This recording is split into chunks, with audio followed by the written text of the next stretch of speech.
qu'est-ce que Elon a fait, Patrice? Il se tient tranquille un peu de ce temps-ci.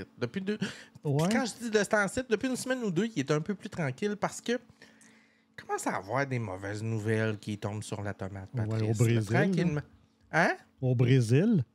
Ben, il y a le Brésil qui, tu sais, en background, il a chialé, il a jappé bien fort, mais là, il commence à obéir aux règles là-bas.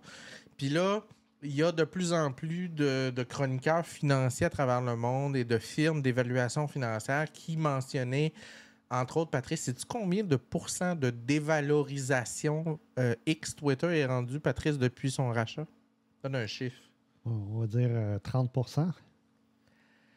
Il a perdu, selon les plus grandes firmes d'évaluation mondiale, il a perdu depuis son rachat 84% de sa valeur initiale. Oh boy. Actuellement. Ouais. OK? Et c'est probablement une des raisons pour lesquelles on l'entend un peu moins, parce que tu sais que l'exercice financier, le Q4 commence. Donc, au niveau financier, on commence à faire le tour de nos livres, à préparer pour la prochaine période qui s'en vient pour fermer les livres, ces choses-là. Et il est à perte. Ça va vraiment pas. C'est un gros X sur sa valeur. Ouais. Et là, il y a des gens qui commencent à craindre qu'il décide de se renflouer via Tesla. C'est-à-dire qu'il va vendre des actions de Tesla pour aller chercher de la valeur, pour pouvoir mettre ça dans les coffres de X, qui est un gouffre. Là, Patrice, il y a tout plein d'investisseurs dans X. Il y a des sheiks dans les Émirats arabes unis. Il y a tout plein de monde pas trop recommandable derrière qui veulent le cash. Ben oui. Il y a du monde qui ont investi 400 millions puis qu'aujourd'hui, leur valeur vaut pas loin de 100. Tu vois, ça commence à cogner à la porte. Dire, écoute, t'étais supposé faire de l'argent puis t'en fais pas. Ça commence à être moins drôle. Là, les actionnaires de Tesla commencent à pas triper parce que s'ils se mettent à inonder le marché d'actions de Tesla, qu'est-ce que tu penses qui arrive? Ah, la valeur va descendre, les investisseurs, c'est ça. Fait que là, les actionnaires, écoute, non, tu vas pas dévaluer mon action pour aller faire. Fait que là. Renflouer de l'autre bord, ouais, c'est ça. Ouais, fait que là, on est dans cet environnement-là. D'après moi, je vous fais une prédiction, là. D'ici mars, il va se passer quelque chose au niveau de X. Il va y avoir une restructuration, il va y avoir quelque chose parce qu'il ne peut pas continuer éternellement. Il pourrait mettre de son argent personnel. Là, il y a plein de gens qui vont dire oui, mais Elon, c'est l'être humain le plus riche de la Terre. OK. Mais contrairement à votre. Non, mais pas juste ça. Contrairement à la croyance populaire, quand on dit qu'un être humain vaut 236 milliards ou 500 milliards. C'est pas de la liquidité. Non, il n'y a pas ces liquidités-là sur lui. Il ne peut pas aller à la banque. Il n'y a pas un compte de banque avec 236 milliards dedans. Tu comprends? Il y a des bâtiments, il y a des actions, il y a des actifs qui valent 236 milliards. Mais il n'y a pas cet argent-là physiquement. Donc, s'il veut la retirer, il faut qu'il y ait une banque puis il faut qu'il mette en gage ses actifs en disant je vais te donner telle chose. Oui, c'est ça. C'est plus des actifs que du cash flow. Alors, cette semaine, la semaine passée, Elon a fait une petite vidéo promotionnelle pour essayer de se racheter, Patrice, pour dire à quel point c'est un être humain extraordinaire. Oui. Alors, évidemment, une perte de revenus de 84 %. Évidemment, aussi, autre nouvelle qu'on apprend, Patrice, il se promène désormais avec toute une équipe de services secrets digne d'un président des États-Unis. Ben là, il est en discussion avec Trump. Puis je suis pas sûr que pour devenir le responsable du gouvernement, tout ça. Mais là, écoute, il est entouré d'un team d'à peu près 15-20 personnes partout ce qu'il va. Là. Il va devenir une cible. Là.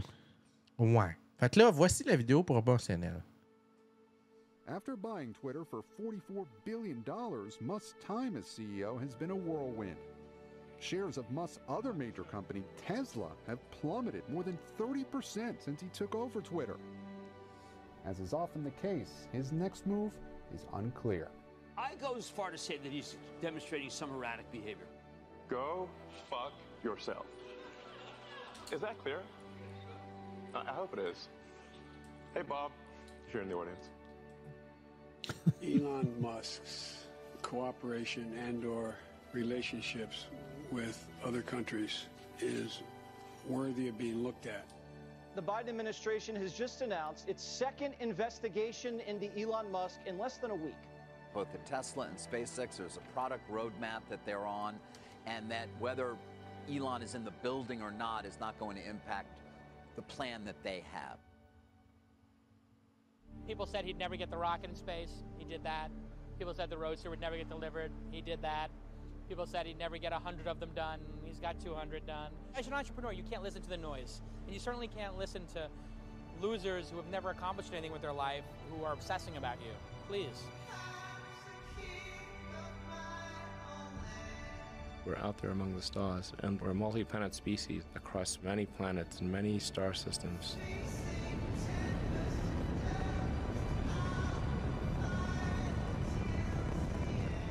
This is a great future, and that's what we should strive for. Twitter customer support at your service. Nearly every VC I speak with, every CEO, is looking to Elon's behavior and saying that's a model for how you can challenge your team to achieve the impossible in an impossibly difficult environment. And you can see those grid fins on your left-hand screen rotating and turning to guide the booster, and there's that landing burn. Landing burn just begun, and you can see the water below, and we have splashdown. What an incredible sight! He's just a visionary like I've never seen. How on earth would you bet against him? Elon seems to be on track to be not only the world's richest man, but the world's first trillionaire. Elon basically has had, over the last 10 or 15 years, an incredible amount of challenges that he's overcome. Probably had to deal with stuff that most of us would have broken under. And he just fought through it. And the guy just basically bended all the haters until he crushed their souls. And I just think that that's incredible. Évidemment. C'est une vidéo promotionnelle. On voit ce qu'il essaye, là, tu sais. Puis, soyons bien clairs. C'est pas un cave. Non, non. Okay? C'est un visionnaire qui a créé tout plein d'affaires. Au même titre que Bill Gates, c'est quelqu'un qui a changé l'univers qui nous entoure, qui continue de changer l'univers, mais il est aussi son pire ennemi. Oui. Puis il va probablement... vous saviez que c'était PayPal, son premier projet? Tout à fait. Oui, il est canadien, australien, américain. Il a la triple nationalité. Ce gars-là, c'est son pire ennemi. Puis moi, ce que je pense, j'ai l'impression, Patrice, je sais pas si tu sais comment l'inventeur Tesla est décédé. Oui. Il est devenu fou à la fin. Là. Le gars, il avait des tocs. Il avait des gros problèmes d'OCD. Genre, il vivait dans un hôtel parce qu'il ne pouvait pas vivre chez eux. Quand il sortait de l'hôtel, il faisait 3 fois le tour de l'hôtel avant d'aller n'importe où. Il y avait tout plein de bizarreries. Il était en train de perdre la carte à la fin de sa carrière d'inventeur. J'ai l'impression qu'Elon Musk, il est en train de vivre ça. Il est dans les gros complots. Il est en train de perdre la carte. Il est en train de dérailler. Puis je suis pas sûr que ça s'en va dans le bon sens. Puis tu le vois, même physiquement, il a dû prendre 100 livres depuis 2 ans. Le gars, il est plus l'ombre de ce qu'il était. Puis à l'époque, on disait qu'Elon Musk dormait très peu, qu'il abusait de substances pour se tenir réveillé. Puis là, on a su dans les derniers mois qu'il utilisait de la kétamine pour l'aider, tout ça. Donc ce gars-là, je te le dis, avec la pression qu'il vit, avec ce qui fait bouger présentement... C'est sûr, Patrice, qu'il est sur une liste d'attente quelque part. Là. Ben oui. Il est sur une liste d'attente d'un sniper. Là. Il y a quelqu'un qui l'a dans la main et puis il commence à faire chier du monde. Oui. C'est sûr que je comprends qu'ils sont entourés d'un paquet de monde. Mais bref, c'était notre chronique là, cette semaine.